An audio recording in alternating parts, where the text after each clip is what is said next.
Halo, Assalamualaikum. Perkenalkan, saya Mutiara. Nah, kali ini saya akan membacakan presentasi pertama dengan judul materi konsep ekosistem. Nah, untuk konsep ekosistem sendiri adalah sebuah sistem ekologi yang dibentuk dari hubungan timbal balik makhluk hidup dengan lingkungan di sekitarnya. Nah, apa saja sih yang ada di dalamnya? Dalam ekosistem sendiri terdiri dari 4 komponen ekosistem, yaitu yang pertama adalah sistem pendukung kehidupan, kemudian yang kedua adalah konsep atau bisa dibilang juga seperti pengertian ekosistem, kemudian ada komponen ekosistem, dan kemudian yang keempat adalah proses ekosistem. Nah, kali ini kita akan membahas di urutan pertama, yaitu sistem pendukung kehidupan. Untuk pembahasan pertama kita akan membahas di angka 1, di nomor 1 atau di urutan pertama ya. 4 komponen yang ada di dalam sistem pendukung kehidupan, yaitu adalah atmosfer, atau bisa dibilang juga udara, ada hidrosfer, yaitu air, ada kemudian geosfer, yang itu adalah batuan seperti tanah dan sedimen lainnya. Kemudian ada biosfer, yaitu makhluk hidup organisme lainnya. Nah guys, untuk yang kedua, kemudian ada konsep pengertian ekosistem. Nah, untuk konsep pengertian ekosistem sendiri adalah kegiatan yang terdiri dari komunitas berbagai jenis organisme, baik itu yang hidup ataupun yang mati. Nah, lalu kemudian di urutan ketiga ada komponen ekosistem.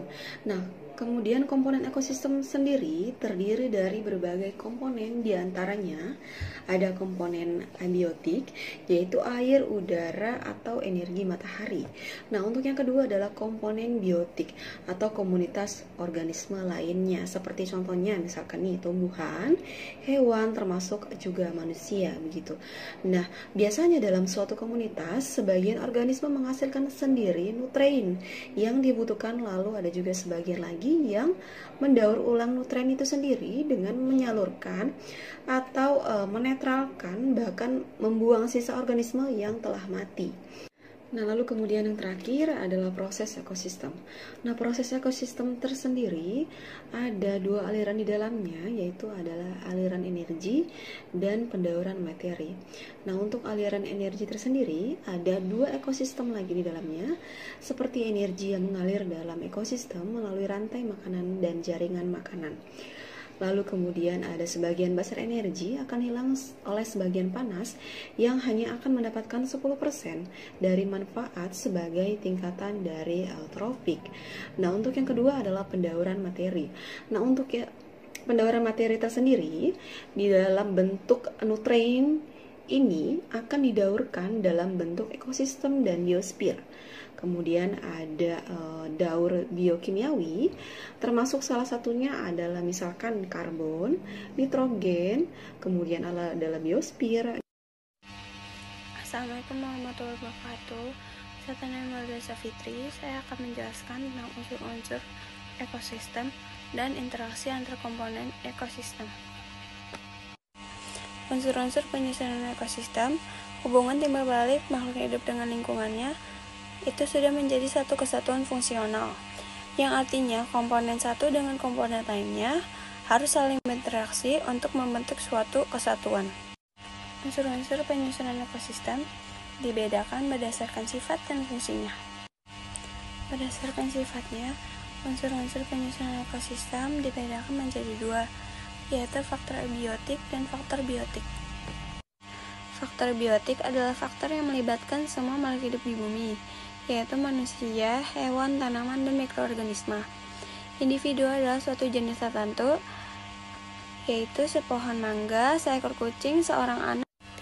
Populasi adalah sekelompok individu yang sejenis pada tempat yang sama dan waktu yang tertentu dapat mengadakan perkawinan, diantaranya memberikan keturunan yang fertil atau subur, misalnya seperti populasi rumput, populasi burung, dan lain-lain. Sementara itu, ekosistem adalah suatu kondisi hubungan interaksi atau timbal balik saling menguntungkan antara komunitas dan lingkungan abiotiknya, faktor fisik dan kimia pada suatu tempat dalam waktu tertentu, misalnya ekosistem kolam, ekosistem pantai, dan lain-lain. Faktor abiotik adalah faktor yang meliputi faktor fisik dan kimia. Suhu adalah salah satu yang diperlukan makhluk hidup. Pada umumnya, makhluk hidup dapat bertahan dari 0 sampai 400 Celcius. Namun ada beberapa mikroorganisme, misalnya ganggang hijau atau biru, dan bakteri bertahan sampai 700 Celcius. Cahaya matahari mempengaruhi ekosistem secara global karena matahari menentukan suhu lingkungan dan merupakan unsur penting bagi tumbuhan untuk melakukan fotosintesis. Interaksi antar komponen ekosistem ini terbagi menjadi 3, yaitu interaksi antar organisme, yang kedua ada interaksi antar komunitas, yang terakhir adalah interaksi antar komponen abiotik dan biotik. Di interaksi organisme itu ada netral, adalah hubungan yang tidak saling mengganggu antar organisme yang tinggal dalam satu habitat, misalnya capung dan sapi. Predasi adalah hubungan antara mangsa dengan pemangsa atau predator. Predator ini berfungsi untuk mengontrol mangsa, misalnya ular, tikus, elang, dan lainnya. Parasitisme adalah hubungan yang dimana satu mendapat keuntungan sementara organisme yang lain akan mendapat kerugian, misalnya pohon mangga dengan benalu, kutu kepala dengan manusia. Berbeda dengan parasitisme, kalau komensalisme ini adalah hubungan antara organisme yang dimana satu akan merasa diuntungkan, tetapi yang satu juga tidak akan dirugikan. Misalnya adalah hubungan antara anggrek dengan pohon yang ditumpanginya.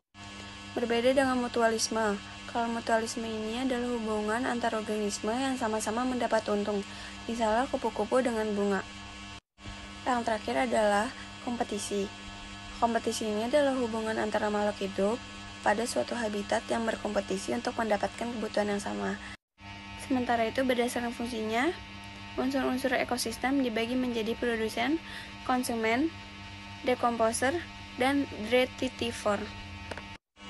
Produsen adalah organisme yang menyusun senyawa organik dengan bantuan cahaya matahari untuk membuat makanannya sendiri. Misalnya, tumbuhan hijau, beberapa bakteri yang mempunyai klorofil seperti ganggang hijau atau biru. Konsumen adalah organisme yang tidak bisa membuat makanannya sendiri, tetapi dia tergantung dengan organisme lainnya, seperti manusia, hewan, dan lainnya. Lalu ada decomposer, yaitu organisme yang mengurai sisa-sisa organisme untuk memperoleh makanan atau bahan organik yang dibutuhkan, misalnya ada bakteri dan jamur. Lalu ada detritivor. Detritivor adalah organisme yang memakan partikel-partikel organik atau detritus. Detritus ini adalah hancuran jaringan dari hewan atau tumbuhan, misalnya ada cacing tanah, keliwung, kutu kayu, dan lain-lain. Macam-macam ekosistem dibagi menjadi 3. 1. Akuatik atau air. Akuatik merupakan ekosistem yang komponen abiotiknya terdiri atas air. Makhluk hidup atau komponen abiotik dalam ekosistem perairan dapat dibagi menjadi beberapa. 1. Ekosistem air laut memiliki kadar garam yang tinggi dan memiliki pergerakan air yang dipengaruhi oleh angin. 2. Ekosistem air tawar memiliki kadar garam yang rendah dan dapat dibedakan berdasarkan keadaan air. Yang ketiga ada ekosistem esenturi, merupakan suatu tempat di mana bersatunya antara sungai dengan laut. Yang keempat ada ekosistem pantai, letaknya berbatasan dengan ekosistem darat dan daerah pasang surut. Yang kelima ada ekosistem sungai. Sungai adalah suatu badan air yang mengalir pada suatu tempat. Yang keenam ada ekosistem terumbu karang, di mana daerah neritik yang perairannya masih dapat ditembus oleh matahari. Yang keenam ada ekosistem laut dalam, di mana kedalaman airnya lebih dari 6.000 km. Yang ketujuh ada ekosistem lamun. Ekosistem lamun merupakan ekosistem khas laut dangkal di mana wilayah perairannya hangat dan dengan dasar pasir dan didominasi dengan tumbuhan lamun. Yang kedua ada terrestrial atau darat. Penentuan zona di mana ekosistem terrestrial dapat dipengaruhi oleh temperatur dan curah hujan.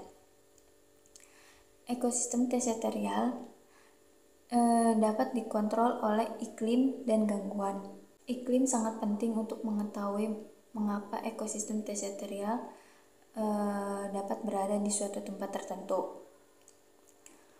Pola ekosistem terrestrial dapat berubah akibat gangguan seperti petir, kebakaran, atau aktivitas manusia.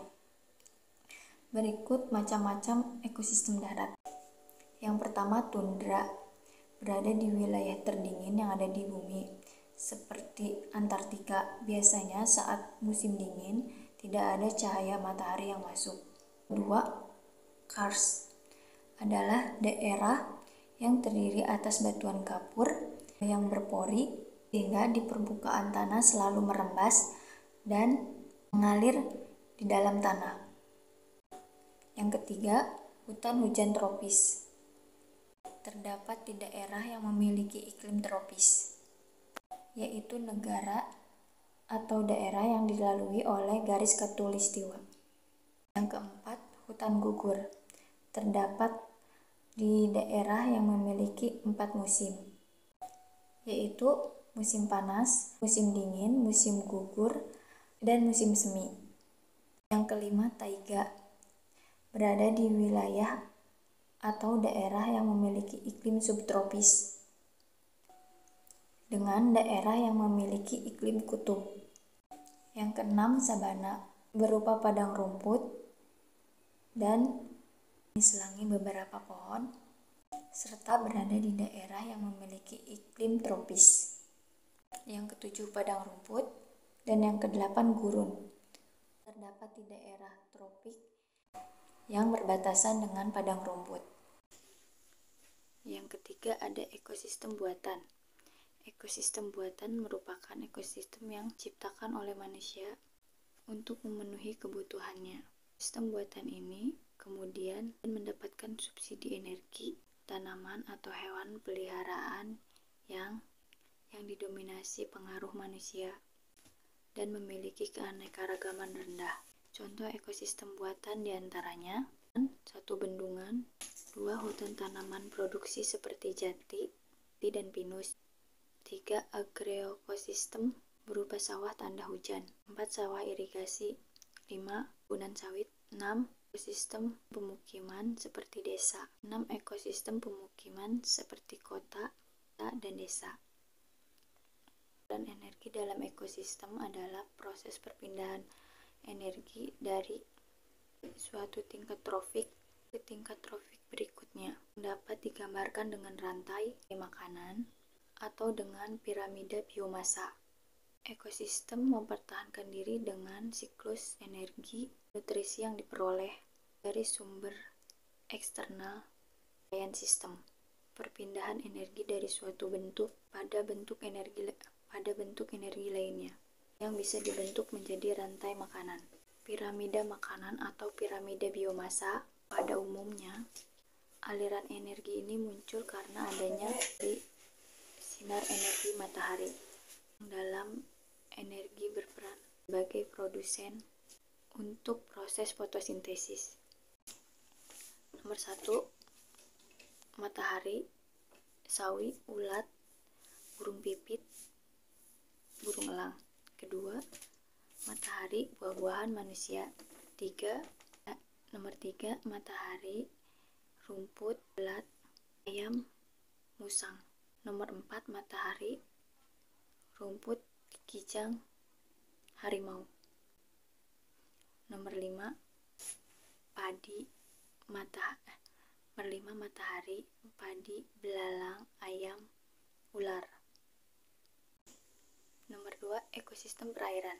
Termasuk dalam ekosistem perairan adalah ekosistem sungai, ekosistem air laut, ekosistem rawa, ekosistem danau.